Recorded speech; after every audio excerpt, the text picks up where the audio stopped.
জুলাই গণঅভ্যুত্থানের মধ্য দিয়ে হাজারো শহীদের আত্মত্যাগের বিনিময়ে এই দেশ ফ্যাসিস্ট শক্তির হাত থেকে মুক্তি লাভ করে।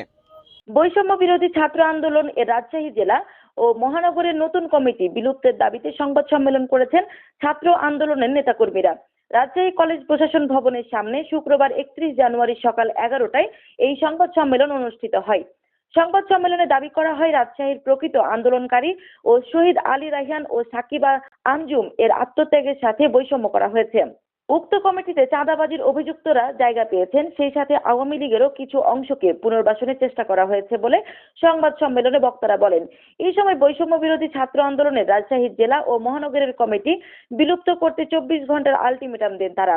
এই সময় নতুন কমিটির পদ পাওয়া কয়েকজন নেতা পদত্যাগ করে সংবাদ সম্মেলনে অংশ নিয়ে তারা দাবি করেন তাদের না জানিয়ে পদ দেওয়া হয়েছে। তাদের দেওয়া পদের বিনিময়ে বাকি পদগুলো বৈধ করার চেষ্টা করছেন বৈষম্য বিরোধী ছাত্র আন্দোলনের রাজশাহী ও কেন্দ্রের কিছু নেতা। উল্লেখ্য, গতকাল বৈষম্য বিরোধী ছাত্র আন্দোলনের রাজশাহী মহানগর ও জেলা কমিটি ঘোষণা করা হয়েছে।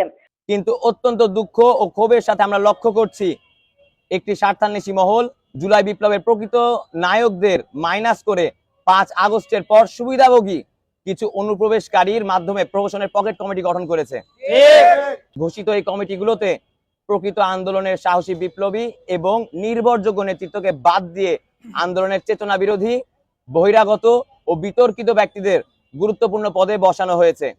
এই কমিটির নেতৃত্বে এমন অনেককে রাখা হয়েছে যারা সরাসরি ফ্যাসিস্ট আওয়ামী লীগের রাজনীতির সঙ্গে যুক্ত।